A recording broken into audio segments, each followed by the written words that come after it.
Hi guys, आज के videos में हम जानेंगे रेक्टेंगल के बारे में। ठीक है, रेक्टेंगल के बारे में। ठीक है, रेक्टेंगल से जितनी प्रॉपर्टीज हैं सारी हम इसी एक वीडियो में कवर कर लेंगे, और जितने प्रॉपर्टीज पे क्वेश्चंस आते हैं सीजीएल या फिर सीडीएस में, वो सब हम इस एक ही वीडियो में देख लेंगे। ठीक है, तो सबसे पहले मान लो कि रेक्टेंगल बोलते किसको हैं। ठीक है, अगर रेक्टेंगल का एक कॉमन सा डिफिनेशन हो तो क्या हो सकता है। तो रेक्टेंगल का हम लोग बचपन से पढ़ते आ रहे हैं कि रेक्टेंगल उसको बोलते हैं जिसका हर एक एंगल 90 डिग्री का हो और आमने सामने की जो साइड्स हो वो बराबर हो, मतलब कि इक्वल हो। यानी कि अगर इसकी बात करें तो हर एक एंगल 90 डिग्री का होना चाहिए, 90 डिग्री का होना चाहिए, और आमने सामने के जो साइड्स हो वो बराबर हो, यानी कि इक्वल हो। और अगर हम 90 डिग्री की बात कर रहे हैं तो ये तो ऑब्वियस सी बात हो जाएगी कि अगर ये 90 डिग्री के चारों एंगल हैं तो आमने सामने के जो साइड्स होंगे वो पैरेलल होंगे। ठीक है, तो अगर हम बात करें कि रेक्टेंगल, तो इसमें हो जाएगा ए बी बराबर D C and A D बराबर बी सी। ठीक है, आमने सामने के and all angles are 90 degree. ठीक है, तो टोटल अगर हम एंगल की बात करें तो 360 डिग्री हो जाएगा। तो अगर इसके और कुछ जान लेते हैं, मान लेते हैं इसको एल मान लेते हैं। जानते हैं कि आमने सामने के साइड बराबर होते हैं, तो अगर ए बी को एल माने तो डी सी को भी एल मानना पड़ेगा। अगर इसको हम बी माने तो ये भी होगा बी। ठीक है, बी ब्रेथ को इंडिकेट कर रहा है, एल लेंथ को इंडिकेट कर रहा है। तो अगर इसके हम पेरीमीटर की बात करें, ठीक है, पेरीमीटर की बात करें तो किसी भी चीज की पेरीमीटर होती क्या है, लेंथ ऑफ एक्सटर्नल बाउंड्रीज। तो इसके पेरीमीटर की बात करें तो 2L और 2B इसका लेंथ होगा एक्सटर्नल बाउंड्रीज का। तो इसको हम जब ऐड करेंगे 2L प्लस 2B, तो जब दो कॉमन लेंगे तो L प्लस B, ये होता है रेक्टेंगल का पेरीमीटर। अब बात करते हैं अगर एरिया की इसको मैं A से इंडिकेट कर रहा हूँ तो L इंटू B हो जाएगा। ठीक है, तो ये हुआ सिंपल सा एक डिफिनीशन रेक्टेंगल का। अब कुछ जान लेते हैं कि रेक्टेंगल को डायगोनल्स के आधार पर कैसे हम पहचान सकते हैं, या फिर रेक्टेंगल की डायगोनल्स की प्रॉपर्टीज क्या होती हैं। ठीक है, तो सबसे पहला पॉइंट मैं लिख देता हूँ, both diagonals are equal to each other. ठीक है, इक्वल टू ईच अदर कैसे इक्वल होंगे, तो हम जानते हैं कि यहाँ पे अगर देखें ADC, ठीक है, ADC में जो डायगोनल D1 है, इसको D1 अगर माने हम और इसको D2, ठीक है, तो अगर D1 अगर AC यानी कि D1 AC को इंडिकेट कर रहा है तो वो होगा B square plus L square बराबर AC स्क्वायर। ऐसे अगर हम BD की बात करें तो ऑब्वियस सी बात है कि इसमें भी L square plus B square के बराबर होगा। तो दोनों L square plus B square के बराबर हो रहे हैं, तो ऑब्वियस सी बात है कि ये आपस में भी इक्वल होंगे। ठीक है, तो यहाँ पे मैं लिख दे रहा हूँ D1 बराबर L square plus B square. ठीक है, ये हो गया डायगोनल्स। D1 बराबर D2 भी यहाँ पे लिख दें, D2 बराबर। दूसरा प्रॉपर्टी डायगोनल के क्या होता है कि डायगोनल्स बाइसेक्ट ईच अदर। ठीक है, बाइसेक्ट ईच अदर कहने का मतलब कि अगर इसको इंटरसेक्शन पॉइंट को अगर हम O माने तो जितना लेंथ DO का होगा उतना ही BO का होगा, उसी प्रकार जितना लेंथ AO का होगा उतना ही लेंथ OC का होगा। यानी कि सारे आपस में बराबर हो जाएंगे, ना सिर्फ DO बराबर OB होगा, यहाँ तक कि DO बराबर AO भी हो जाएगा, क्योंकि हम जानते हैं कि दोनों डायगोनल्स इसके इक्वल होते हैं और एक दूसरे को बाइसेक्ट करते हैं। तो ऑब्वियस सी बात है कि दो बराबर चीजों को जब हम दो बराबर भागों में बांटेंगे तो चारों आपस में बराबर हो जाएगा। तो यहाँ पे हम लिख सकते हैं कि AO बराबर OC तो है ही, बराबर में DO बराबर OB भी हो जाएगा। ठीक है, तीसरा प्रॉपर्टी देखते हैं डायगोनल्स जो होते हैं ना, इसके diagonals do not bisect vertices angle कहने का मतलब कि अगर ये एंगल अल्फा है और ये बीटा है तो अल्फा बराबर नॉट बीटा होगा। ठीक है, अगर यही हम रोम्बस या फिर स्क्वायर की बात करें तो उसके डायगोनल्स उसके वर्टिसेस एंगल को बाइसेक्ट करते हैं, बट यहाँ पे रेक्टेंगल में जो डायगोनल्स होते हैं वो वर्टेक्स को बाइसेक्ट नहीं करते हैं, ठीक है। अगर चौथा पॉइंट की बात करें तो डायगोनल्स जो इसके होते हैं, diagonals do not intersect each other at 90 degree. कहने का मतलब कि एक दूसरे को 90 डिग्री पे बाइसेक्ट ये नहीं करते हैं। अगर स्क्वायर की बात करें तो स्क्वायर में क्या होता है कि 90 डिग्री पर डायगोनल्स बाइसेक्ट करते हैं, बट रेक्टेंगल में डायगोनल्स एक दूसरे को क्या चीज बोलते हैं, बाइसेक्ट नहीं करते हैं, सॉरी 90 डिग्री पे कट नहीं करते हैं। और हम क्या जान सकते हैं,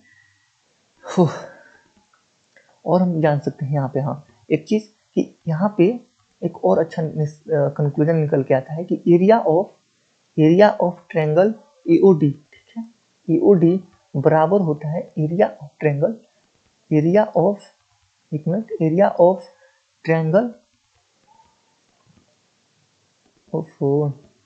डीओसी के बराबर होता है एरिया ऑफ ट्रायंगल बीओसी के बराबर होता है एरिया ऑफ ट्रायंगल एओबी के, ठीक है।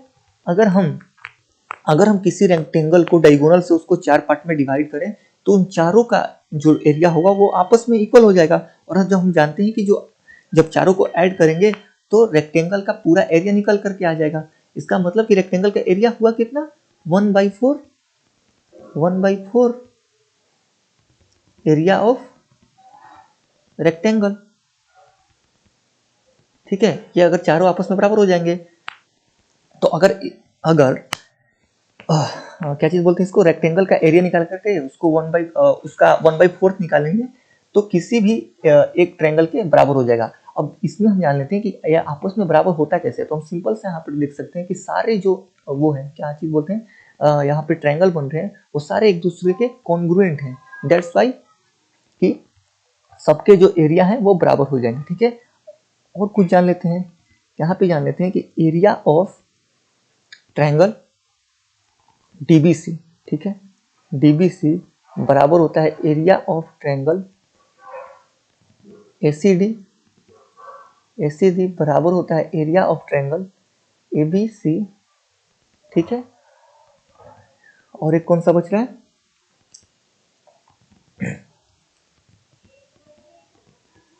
एक बच रहा है कौन सा, एडीबी बच रहा है ना, हाँ। तो area of triangle ADB, triangle of area of triangle ADB, ठीक है। ये बराबर होता है कितने का, सर्कल के, सॉरी सर्कल बोल रहा हूँ, रेक्टेंगल के आधे के एरिया के बराबर होता है, मतलब 1/2 area of A B C D, ठीक है। मतलब अगर बात करें ट्रायंगल एडीसी की तो वो आधा होगा रेक्टेंगल के एरिया का, उसका एरिया आधा होगा रेक्टेंगल के एरिया का, ठीक है। कुछ और पॉइंट यहाँ पे जान लेते हैं। रेक्टेंगल में एक और चीज याद कर लेते हैं कि जब इसका सर्कम सर्कल हम देखेंगे, सर्कम सर्कल इसमें अगर हम देखेंगे तो जो सर्कम सर्कल, ठीक है, सर्कम इसका रेडियस जो होगा, सर्कम रेडियस जो होगा, सर्कम रेडियस जो होगा वो होगा डायगोनल्स के आधा का, d1/2 या d2/2, क्योंकि हम जानते हैं कि सर्कम रेडियस होता क्या है, वर्टेक्स से सेंटर की दूरी। तो वर्टेक्स की ऑब्वियस सी बात है, वर्टेक्स से जब सेंटर की दूरी करेंगे तो d1 आएगा, सॉरी ये आएगा AO आएगा, या फिर OC आएगा, या फिर OB आएगा, या फिर OD आएगा, या फिर इसको हम ऐसे भी लिख सकते हैं कि AL square plus B square, ये किसके बराबर में हो जाता है, AC स्क्वायर का। AC स्क्वायर के जब बराबर में होगा, इसको भी जब हम 2 से डिवाइड करेंगे तो भी हमारे पास कैपिटल R निकल के आ जाएगा। अगर बात करें इन सर्कल की तो रेक्टेंगल में कभी इन सर्कल लाई ही नहीं करता, ठीक है। कोई ऐसी पॉइंट मिलता ही नहीं है जो कि सारे साइड से बराबर डिस्टेंस पर हो, क्योंकि इन सर्कल तभी तो लाई करेगा ना, इन सर्कल में इन सेंटर बनता है। और इन सेंटर की प्रॉपर्टी क्या होती है कि इन सेंटर जिसके अंदर भी बने उसके सारे साइड से इक्वल डिस्टेंस पे हो। तो जब हम यहाँ पे अगर रेक्टेंगल बनाते हैं तो इसमें कोई ऐसा पॉइंट ही नहीं है जो सारे साइड से इक्वल डिस्टेंस पे हो, ये सारे साइड डिफरेंस आ सकते हैं, ठीक है। That's why in circle is not possible in rectangle, ठीक है। अब कुछ और प्रॉपर्टीज जान लेते हैं, अब कुछ और प्रॉपर्टीज भी जान लेते हैं रेक्टेंगल में। मान लो कि ये रेक्टेंगल है, ठीक है,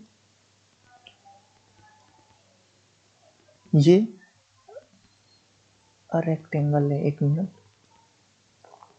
ए बी सी डी। तो इसमें क्या होगा, मान लो कि P is point inside the rectangle, मान लेते हैं कि P ऐसा कोई पॉइंट है जो रेक्टेंगल के अंदर है, ठीक है। अब ये P जो है, ये P कहीं भी हो सकता है, क्या चीज बोलते हैं, एपीसीडी के अंदर, यानी कि रेक्टेंगल के अंदर ये P कहीं भी हो सकता है।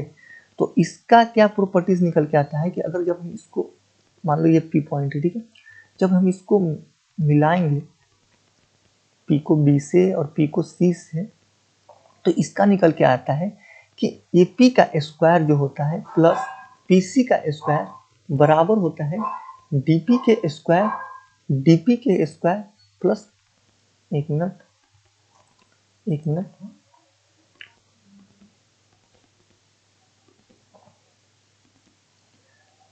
DP के स्क्वायर प्लस PB के स्क्वायर के, ये हमेशा बराबर होते हैं। अब ये जो P पॉइंट है, ध्यान देने वाली बात ये है, ये एक बहुत अच्छा क्या बोलते हैं थ्योरी है, इस पे काफी सारे क्वेश्चंस आते हैं।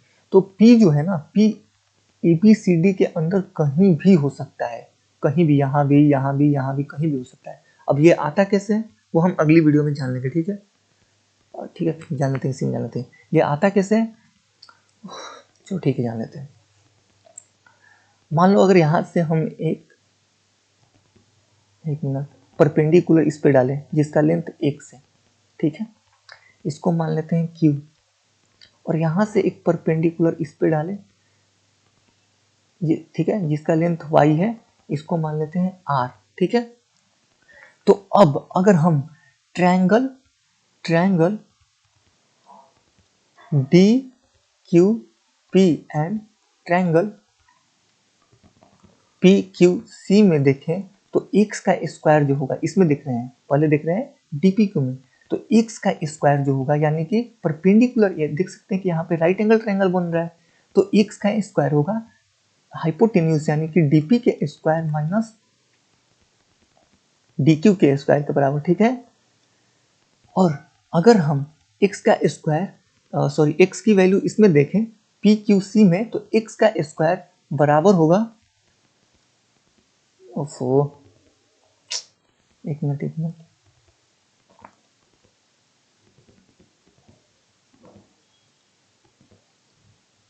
इसमें x का स्क्वायर किसके बराबर होगा, पीसी के स्क्वायर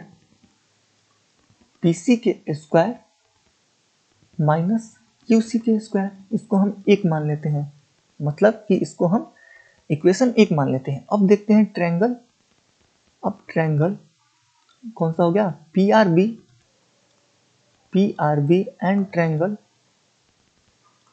एपीबी में अगर हम देखें, ठीक है, तो y का जो स्क्वायर होगा, y का जो स्क्वायर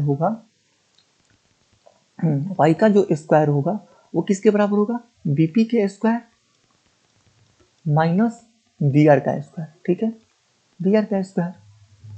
अरे भाई ट्रायंगल पीआरबी में पी इसका परपेंडिकुलर है, वाई इसका परपेंडिकुलर है, तो परपेंडिकुलर का स्क्वायर किसके बराबर होता है, हाइपोटेन्यूज के स्क्वायर माइनस बेस के स्क्वायर के, तो वही मैंने की है,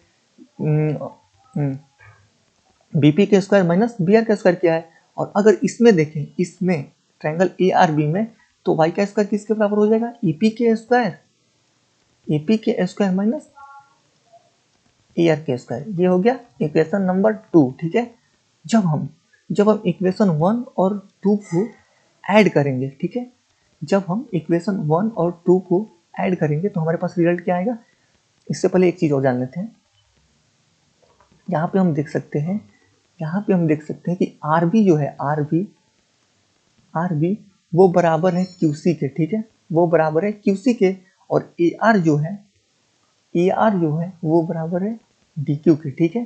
तो जब हम इसको ऐड करेंगे तो डी पी के स्क्वायर बराबर होगा, sorry, D P square plus B P square minus D Q square minus B R square किसके बराबर होगा, P C square plus A P square minus Q C square minus A R square.